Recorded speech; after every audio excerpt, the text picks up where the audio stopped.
Saludo. En este video aporto a la orientación sobre un tema esencial.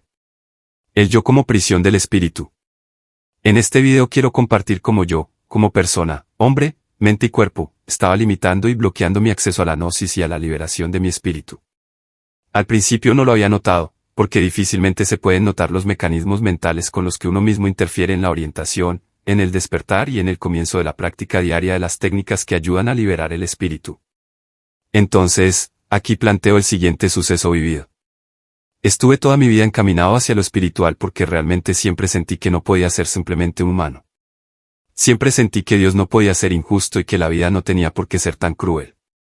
Incluso solía preguntarme por qué me pasaban ciertas cosas a mí o a quienes no las merecían, como el hecho de no tener comida para un día, o ver personas con vidas aún más tristes, llenas de dificultades y escasez. Nunca culpé a nadie por mi vida llena de necesidades, pero sí sentía que no era lo justo, lo merecido, o si acaso yo había hecho algún mal a Dios para merecerlo. Sin embargo, hubo un tiempo en que dejé de creer que Dios fuera bueno, y ya no sentía que hubiera un Dios en el cual confiar, porque ya había buscado y leído bastante tratando de comprender ese inconformismo respecto al trato de Dios hacia la humanidad. Pero no me voy a desviar, ese no es el punto. El punto es este. Hoy, ya teniendo claro lo suficiente para avanzar hacia la liberación espiritual, noto algo muy importante que, si no logramos ver, puede llevarnos a perder toda la vida sin llegar a nada. La insaciable necesidad de estar bien para poder empezar las prácticas genuinas de liberación espiritual. Muchos dicen, cuando esté bien económicamente, entonces empiezo con las prácticas. Y así se les va la vida, esperando una comodidad económica que nunca llega. Otros dicen, cuando estoy seguro de que esas son las prácticas genuinas, entonces empiezo a hacerlas. Cuando mis hijos estén grandes y puedan valerse por sí solos, entonces por empezar las prácticas. Y ni qué decir del miedo a no saber qué se está haciendo en cuanto a las prácticas, miedo a los demonios, miedo a la locura, miedo a la supuesta y tenebrosa lucha contra el alma y contra el demiurgo. En el video anterior noté en los comentarios que algunos simplemente ya sabemos lo que debemos hacer, pero no lo hacemos, y si lo hacemos no lo hacemos bien porque el yo del alma nos autosabotea. Sí, claro, esa pereza, ese sueño que te da cuando empiezas a leer los libros, o eso que debes hacer antes de sentarte a leer, o eso que te hace parar la lectura porque lo debes hacer antes de concentrarte, claro. Y lo justificas, es que es algo que tengo que hacer, es que si no lo hago yo ¿quién lo va a hacer? Y no lo ves como algo que está bloqueando tu liberación espiritual. Entonces así se te va la vida. Y sí, las prácticas son las mismas que plantea el canal de Berserk, y no porque él lo diga o porque él esté más orientado que cualquiera en este camino, pues yo desde mucho antes de escuchar sus videos ya podía ir a ese espacio negro del que él habla en sus videos, solo que no sabía ni comprendía qué era o cómo lo estaba haciendo. Sin embargo, al escuchar sus videos con predisposición, no escucharlos por escucharlos, sino despojado de todo juicio hacia sus videos y hacia su canal, pude notar que muchas de las cosas que él plantea, algunas yo ya las había autoexperimentado, y en su momento no sabía qué era ni cómo había llegado a ello. Y aquí quiero dejar algo muy claro, y es que hay algunas de estas situaciones, o más bien autoexperimentaciones, que definitivamente no se deben compartir o más bien no se pueden expresar en palabras, y aquí dejo la razón más clara. Fragmento libro El misterio de Belicena Vilca. Síntesis general de la sabiduría hiperbórea.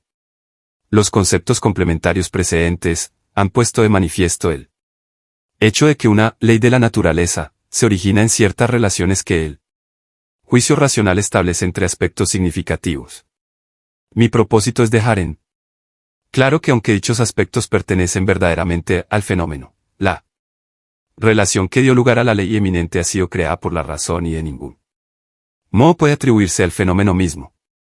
La razón, apoyada en premisas culturales preeminentes, utiliza al mundo como modelo proyectivo o de representación de modo tal que un fenómeno cualquiera exprese correspondencia con una concepción intelectual equivalente. De este modo el hombre se sirve de conceptos racionales del fenómeno que guardan una débil vinculación con el fenómeno en sí, con su verdad. Al efectuar razonamientos y análisis sobre la base de tales conceptos se suma el error y el resultado no puede ser otro que la paulatina inmersión en la irrealidad y la confusión. Este efecto es buscado por el enemigo, lo he dicho. Se verá luego cuál es el modo de evitar lo que enseña la sabiduría hiperbórea.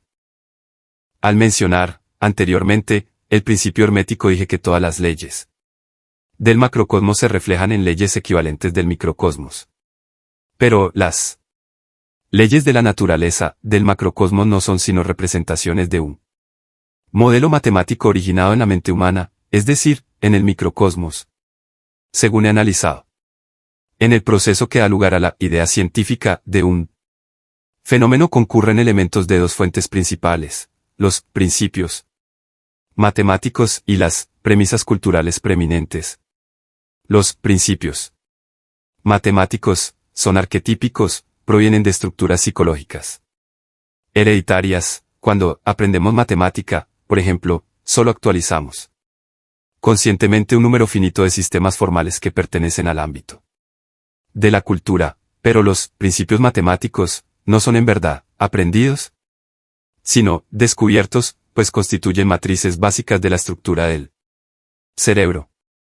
Las premisas culturales preeminentes surgen de la totalidad de los elementos culturales aprendidos a lo largo de la vida, que obran como contenido de los sistemas de la estructura cultural y a los cuales acude el sujeto cultural para formular los juicios.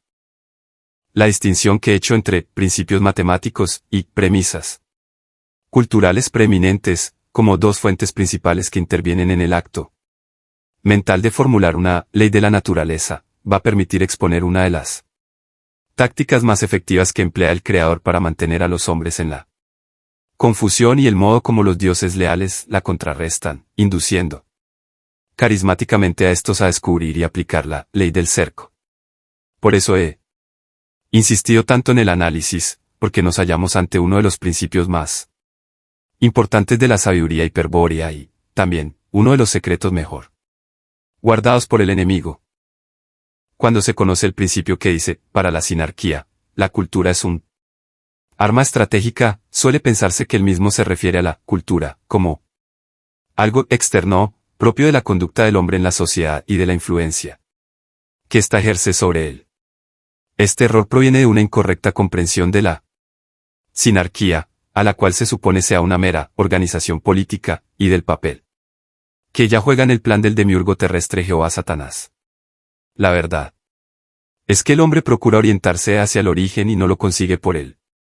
Estado de confusión en que se halla, a mantenerlo en ese estado contribuye la cultura como arma estratégica enemiga, pero si este ataque proviniera solamente de lo exterior, es decir, de la sociedad, bastaría con alejarse de ella, con hacerse ermitaño, para neutralizar sus efectos.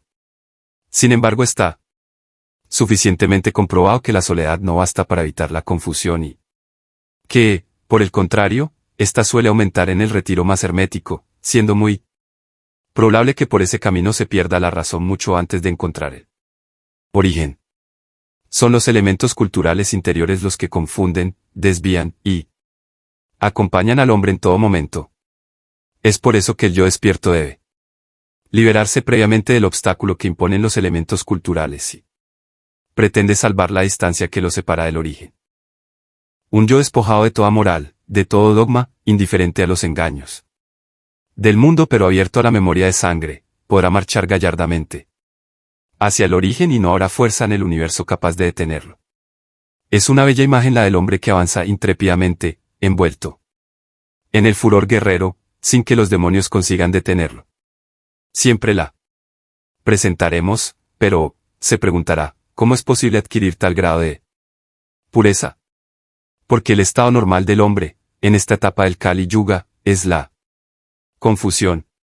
Explicaré ahora, en respuesta a tan sensata pregunta, la táctica de los dioses leales para orientar a los hombres espirituales y neutralizar el efecto de la cultura sinárquica. En el hombre dormido el yo se halla sujeto a la razón. Ella es el timón que guía el rumbo de sus pensamientos del que por nada del mundo se apartaría. Fuera de la razón están el miedo y la locura. Pero la razón opera a partir de elementos culturales, ya se vio de qué manera las premisas culturales preeminentes participan en la formulación de una ley de la naturaleza. De modo que el yugo que el enemigo ha ceñido en torno al yo es formidable. Se podría decir, en sentido figurado, que el yo se encuentra prisionero de la razón y sus aliados, las premisas culturales, y todos comprenderían el sentido de esta figura. Ello se debe a que existe una clara correspondencia analógica entre el yo en el hombre dormido, y el concepto de cautiverio. Por esta razón desarrollaré a continuación una alegoría, en la cual se hará evidente la correspondencia